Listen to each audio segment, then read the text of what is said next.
तो जय श्री राम।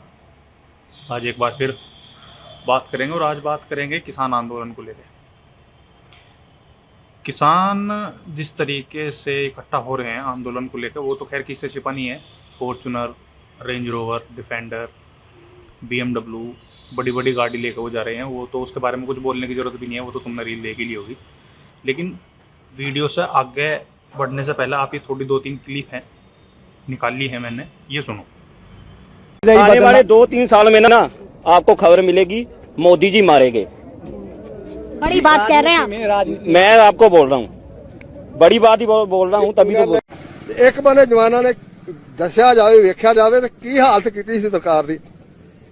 इन्ने जोश वाले अपने पंजाब के हाड़े दे लोग ने जिन्हों ने जाके सीधी राणी मारती ना, अपनी जान नाल परवाह नहीं की। वो भी बलवंत सो उन्हें अपनी छाती दे गोली आप ही शहीदी पाई उन्होंने भी डालता। हुण भी जे मोदी साडे ढाए चढ़ता हो ना, असीं अपनी जान की परवाह नहीं करांगे। या खट्टर ये तो लाइव फोर्सा बैठे ने बने, जेकर सानू सप्पां नू टाइम मिल जाए ना, एक हुण इन्हें साडे सप मार हटाए ने, सूरमियां नू पछाण कीता, सानू अगे नहीं आउण दिंदा। लागे कोई फोर्स नहीं आउंदी, साडी सिख फोर्स दा कोई मुंडा नहीं आउंदा। 2 टाइम 3 टाइम एदी फोर्स लगी है इत्थे। देखो मैं जाता जेडे मेरी विचार है निजी तौर पे जेडे मेरे निजी हैं जी, ठीक है जी। मैं किसी दे वालों नहीं, मेरे विचार तो यही है। मैं तो यही रौला पाऊंगा कि ये बॉर्डर सील उन्होंने किया भी मेरी विचार है भी तोड़िया ना जाए।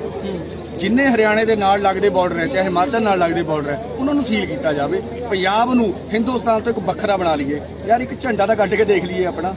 यार तुसीं राज किया है, दुनिया नूं दिखाया है, तुहाडा बाहरले लोग बैठे, तुहाडे भरा तुहाडे वास्ते इत्थे सोने दे महल खड़े कर देणगे। मेरी तो यही अपील आ पंजाबियां नूं। बात किसी नूं कहण दा मौका भी नहीं मिलूगा जी, तुसीं आप काम कीता है ना। ये भी सवाल है। मैं कह रहा भी बंद असीं नहीं कीते, बंद उन्होंने कीते भी भाई जेडे वो असीं आप बंद कर दिंदे आ। 2 साल दे विच हिंदुस्तान तुहाडे कदमां 'ਚ हो, हिंदुस्तान तुहाडे कदमां 'ਚ मत्थे टेकूगा भी आओ साडे नाल। यार साडे गलती होगी पर ये सानूं करना पऊगा, नहीं अपने पुत्ते जिन्ने मर्जी मरवा लो। 1947 ਤੋਂ ਅੱਜ ਤੱਕ ਸਾਡੇ ਕਿੰਨੇ ਪੁੱਤ ਮਾਰਦੇ ਇਹਨਾਂ ਨੇ। ਇਸ ਕਰਕੇ ਮੇਰੇ ਤੇ ਇਹੀ ਅਪੀਲ ਹੈ ਲੋਕਾਂ ਨੂੰ, ਭਾਈ ਇਹਨਾਂ ਦਾ ਖਹਿੜਾ ਛੱਡੀਏ ਯਾਰ। ਟੋਪੀ ਵਾਲੇ ਜਿੰਨੇ ਮਰਜ਼ੀ ਆ ਜਾਓ, ਤੁਸੀਂ ਰੋਕ ਨਹੀਂ ਪਾਓਗੇ। ਫਾਇਰ ਹੋਇਆ ਜਾਂ ਰਬੜ ਤੋਂ ਤੁਸੀਂ ਮਾਰਿਆ ਤੇ ਹਿਸਾਬ ਲਗਾ ਲਿਓ ਆਪਣਾ, ਫੇਰ ਵੱਧ ਕੇ ਲੈ ਜਾਣਗੇ। ਖੱਟਰ ਕੌਣ ਹੁੰਦਾ ਰੁਕਣੇ ਵਾਲਾ? ਅਸੀਂ ਖੱਟਣ ਨੂੰ ਕਹਿੰਦੇ ਬੰਦਾ ਬਣ ਜਾ, ਬੰਦਾ ਸਿੱਧਾ ਜਾਣਾ। ਅਸੀਂ ਜਦੇ ਉਹਨਾਂ ਨੇ ਮਾਰ ਕੇ ਨਾ 2-2 ਬਾਵਣੀ ਦੇ ਅਸੀਂ ਆਪਣਾ ਜਦੇ ਅਰੈਸਟ ਕਰਕੇ ਆਪਣਾ ਸਰੈਂਡਰ ਕਰ ਲੈਣੇ। ਸਿੱਧੀ ਜੀ ਗੱਲ ਹੈ। ਉਹ ਇੰਨੇ ਗਏ ਮੁੱਠੀ ਜਾਏ ਮਸਲਦੀ ਇਹਨਾਂ ਨੂੰ, ਇੱਧਰ ਖਾਲਸੇ ਹੈ। ਜਦੋਂ ਸਾਡੀ ਫੌਜ ਨੇ ਸਾਨੂੰ ਕਮਾਂਡ ਕਰਤੀ ਨਾ, ਆ ਸਾਹਮਣੇ ਅਸੀਂ ਰੇਂਜ ਤੇ ਛੱਡਣੇ ਨਹੀਂ ਹੈਗੇ। ਸਾਹਮਣੇ ਇਹਨਾਂ ਨੂੰ ਕਹਿ ਦਿਓ ਜੇ ਹੁਣ ਕਿਸੇ ਨੇ ਨਾ ਆ ਜਿਹੜੀਆਂ ਸਾਈਕਲ ਵਾਲੀਆਂ ਬੈਰਿੰਗ ਵਾਲੀਆਂ ਗੋਲੀਆਂ ਮਾਰੀਆਂ ਜਾਂ ਬੰਬ ਬੂੰਬ ਮਾਰਿਆ ਜਾਂ ਕਿਸੇ ਵੀ ਤਰ੍ਹਾਂ ਦੀ ਆਹ ਅਥਰੂ ਗੈਸ ਸਿਟੀ ਜਾਂ ਇਹਨਾਂ ਨੇ ਕੋਈ ਵੀ ਗਤੀਵਿਧੀ ਕਰੀ, ਵੀ ਅਸੀਂ ਬਖਸ਼ਣੇ ਕੋਈ ਨਹੀਂ ਹੈਗੇ। ਵੀ ਇੱਧਰ ਐਕਟੀਵਿਟੀ ਹੋਣੀ ਨਹੀਂ। ਯਾਰ ਫੌਜ ਨੇ ਜਾ ਕੇ ਨਾ ਰੇਂਜ ਵਿੱਚ ਖੜੇ ਆ, ਮਿੱਟੋ ਮਿੱਟੀ ਮਾਰਨੇ 2-2 ਬਾਮਣੀ ਤੇ। ਆਪਣਾ ਐਵੀਡੈਂਸ ਆਪਣੇ ਕੋਲ ਰੱਖਣਾ, ਬਿਨਾਂ ਵਧੇ ਅਟੈਕ ਨਹੀਂ ਕਿਸੇ ਬਗਾਨਾ। ਐਵੀਡੈਂਸ ਦਾ ਅਟੈਕ ਡਿਫੈਂਸ ਦੇ ਨਾਲ ਚੱਲਣਾ ਹੈ। ਉਹ ਤੋਂ ਬਾਅਦ ਮੈਂ ਜੇ ਕੋਈ 3-5 ਕਰਦਾ ਫਿਰ ਹੁਣ ਤਾਂ ਜੰਗ ਲੱਗੀ ਵੀ ਕੋਈ ਦੇਰ ਵੀ ਕੋਈ ਨਹੀਂ ਹੈਗੀ। ਜਿਹੜੇ ਹਿਸਾਬ ਨਾਲ 96 ਕਰੋੜ ਖਾਲਸਾ ਮੈਨੂੰ ਤਾਂ ਗੱਜ ਰਿਹਾ। ਦੇਖੋ ਤਿਆਰ ਪਰ ਤਿਆਰ ਆ। ਉਹਦਾ ਅੰਡਰਸਟੈਂਡ ਕਮਾਂਡ ਨੂੰ ਕਹਿ ਰਹੀ ਹੈ ਕਿ ਹੁਕਮ ਕਰੋ ਜੀ ਵੀ ਅੱਗੇ ਕਰਨਾ ਕੀ ਹੈ। ਪੰਜਾਬੀ ਦਾ ਖੋਜੀ ਤੇ ਵਿਗਿਆਨੀ ਤੇ ਬਹੁਤ बड़े मतलब खजानिਆਂ ਦੇ मालिक ਦੇ ਪੰਜਾਬੀ ਇਹਨਾਂ ਹਰਾਮਜ਼ਾਦਿਆਂ ने भाई भाई कह के नाल ला ले। ਹੁਣ ਉਹ सुन ली। अब इसमें 3-4 पॉइंट हैं। सबसे पहला तो ये कौन किसान है ये जो एक जिस पद को हर जगह सर्वमान्य मतलब सबसे ऊपर रखा जाता है। ठीक है, तुम आदमी की रेस्पेक्ट मत करो, मोदी की इज्जत मत करो तुम, लेकिन उस पद की गरिमा का थोड़ा सा ध्यान रखो।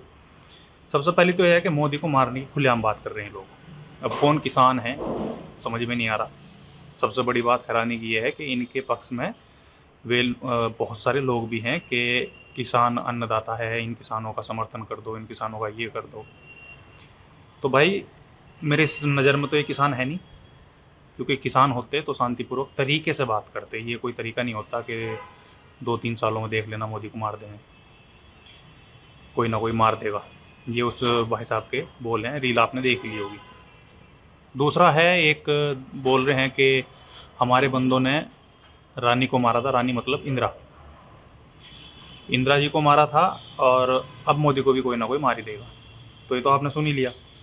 अब खुद देखो इनकी क्या मानसिकता है। कौन बोल देगा कि एमएसपी के लिए लड़ रहे हैं, ये लड़ रहे हैं अलग राज्य के लिए। अब ये सारे किसान नहीं हैं, ये हैं व्यापारी, ये हैं खालिस्तानी। अब खालिस्तानी क्यों मैं बोल रहा हूँ उसकी भी आपने एक वीडियो देख ली होगी। खालिस्तानी बोलने का दूसरा मतलब ये भी है कि जिस तरीके से पंजाब को अलग राज्य बनाने की मांग कर रहे हैं ना, और वो चीज़ किसी से छिपी नहीं है कि पंजाब को अलग राज्य बनाने की मांग सबसे ज़्यादा कौन करता है पंजाब में? खालिस्तानी है। अब ये खुलेआम बोल रहे हैं कि पंजाब को अलग कर दो। हालांकि वो क्लिप मुझे मिली नहीं, एक क्लिप में तो ये भी बयान था कि हाँ, जो मौजूदा पंजाब में सरकार है वो पंजाब को अलग करने की फुल सपोर्ट कर रही है, यानी कि आम आदमी पार्टी की जो सरकार है वो पंजाब को अलग राज्य, अलग देश बनाने की सपोर्ट में है। तो अब खुद देख लो, जो केजरीवाल फ्री करता रहा है उसका क्या चरित्र है, वो किस तरफ देश को लेकर जा रहा है। दो राज्य हैं, पंजाब और दिल्ली, और दोनों का हाल आप देख लो क्या हो रहा है फिलहाल। चलो खैर, वो एक राजनीतिक टॉपिक है, उस पर मैं बात नहीं करनी। बात किसान आंदोलन की करेंगे। ये जो अपने आप को किसान बता रहे हैं ना यहाँ, ये किसान नहीं है। और दूसरी बात, उन लोगों को खासकर सीधा जवाब ये है जो किसानों को अन्नदाता बताता है, वो किसान अन्नदाता नहीं है। किसान फसल देता है, बदले में पैसे लेता है। अन्नदाता एक तरीके से वो हो गया कि कोरोना टाइम में गरीबों को फ्री राशन मिला, उसका कोई पैसा नहीं लिया गया, तो उस चीज़ को बोलते हैं अन्नदाता। तो किसान अन्न उगाता है लेकिन दाता नहीं है, वो हर फसल का दाम लेता है। अब आती है बात एमएसपी की। भाई मैं खुद किसान के घर से हूँ, मेरठ वासी में, मुजफ्फरनगर वासी में पढ़ा लिखा हूँ, सारी चीज़ें हुई हैं। मेरे हिस्से में भी 60-70 बीघे ज़मीन है ही। इसमें क्या है, अगर ये जो शहरी टोटके हैं ना, छोटे छोटे, ये जो भौंकते फिरे हैं, भैया गेहूँ के दाम नहीं मिल रहे, ये नहीं मिल रहे, ये जो नई पीढ़ी आ रही है अभी, जिन्हें कुछ पता नहीं है, सिर्फ ज्ञान फैलना इन्हें, तो भाई उनको बता दूँ, जब पिछली बार गेहूँ बिका था ना किसान का, तो मिनिमम 2000 रुपये कुंटल के भाव थे। वो माड़े से माड़ा बीज था, जो अच्छा बीज था वो 4000 रुपये कुंटल तक बिका है। दूसरा रही सरसों की बात, सरसों 6 से 8000 रुपये कुंटल बिकी है। तो थोड़ा सा जाकर पहले पता करो क्या चल रहा क्या नहीं चल रहा यार। तुम, दिक्कत ये है तुम लोग कुछ करते नहीं हो, तुम्हें सिर्फ ज्ञान फैलना है। जो अच्छा गन्ने का बीज है ना, वो 6000 रुपये कुंटल तक बिका है, क्योंकि तुम्हें तो खैर यही नहीं पता होगा कि गन्ने का बीज होता कैसा है। तुम्हारे से तो बात करने इस बारे में बेकार है। ये वे हैं जो शहरी टोटके हैं, उनके लिए बोल रहा मैं, जो किसान हैं या जो असली किसान हैं और जो इनके बेटे हैं या जो इनके किसानी के बारे में जानते हैं, उसे तो पता होगा ये चीज़। दूसरा, एमएसपी जो मेरे नज़रिए से है वो लागू नहीं करनी चाहिए, क्योंकि एमएसपी लागू करने से सीधा सीधा मतलब है कि भाई, जो मेरा थॉट है, क्योंकि एमएसपी का मतलब ये है कि एक तरीके से एक प्राइस फिक्स कर दिया कि सरकार इस मिनिमम प्राइस में मेरी फसल को लेगी। अब अगर ये चीज़ फिक्स होगी तो किसान बेफिक्र हो जाएगा, वो खेत में मेहनत नहीं करेगा। अब जैसी भी फसल है, जो भी फसल है, वो उसे पता है एक फिक्स प्राइस मिलेगा, तो मेहनत करने की ज़रूरत नहीं है। हाँ, अगर सरकार एमएसपी लागू करती है तो सरकार है वो इतनी पागल नहीं है, वो तुमसे 10 हाथ आगे है। वो इतना कर देगी कि अगर उसे बीज में या उस फसल में कोई कमी दिखती है तो वो तुरंत उस चीज़ को नकार देगी कि मैं इस बीज को, तुम्हारी इस फसल को नहीं लेते। अब इससे क्या होगा, उसने मेहनत भी करी, उसका खेत भी, जो जितनी सारी मेहनत थी, फसल खराब, मेहनत खराब, अब वो कहाँ जाएगा? आत्महत्या की तरफ। तो थोड़ा सा सोचो। और पहली बात तो ये, जो वहाँ बैठे हैं ना, वे किसान व्यापारी हैं, वे किसान नहीं हैं, क्योंकि किसान ये टाइम सबसे बिजी टाइम है, गन्ने की पैदावार कट रही है, फिर नया गन्ना बो भी रहा है, गेहूँ भी बो रहे हैं, किसान को फुर्सत ही है खेतों से। तो थोड़ा सा ज्ञान फैलने से पहले थोड़ा समझो, किसानों को देखो क्या चल रहा है क्या नहीं चल रहा है। और हाँ, ये बात मैं मानता हूँ कि गन्ने की फसल के रेट इतने नहीं बढ़े जितने बढ़ने चाहिए थे, उसके हिसाब से भी बहुत सारे फैक्टर हैं। अब वही बात है, अगर गन्ने की फसल ज़्यादा हो जाएगी तो महंगाई पर कहीं ना कहीं फ़र्क पड़ेगा। और बाकी बातें हैं किसानों की एंट्री को लेकर। भाई मुझे नहीं लगता कि तुम 60 लाख की, 50 लाख की गाड़ी लोगे, 80 लाख की गाड़ी लोगे तो तुम किसान हो, क्योंकि मैंने आज तक कोई किसान ऐसा नहीं देखा अपने वास्ते की तरफ जो सिर्फ और सिर्फ किसानी से 80 लाख की या 1.5 करोड़ की कार ले ले। अगर तुमने कोई देखा हो तो भाई मुझे ज़रूर बताना।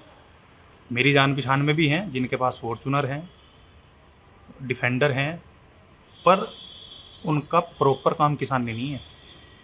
वो किसानी एक अलग तरीके से करते हैं, लेकिन उसके साथ साथ वो रियल इस्टेट में भी हैं, वो शेयर मार्केट में भी हैं, वो और दूसरी जगहों में भी हैं। अभी हाल ही में उनकी 8-10 करोड़ की ज़मीन भी गई थी हाईवे पे या रियल इस्टेट में। तो वो वे किसान हैं, और वो उसको हम किसान नहीं बोलते, वो व्यापारी भी हैं और वो किसान भी हैं।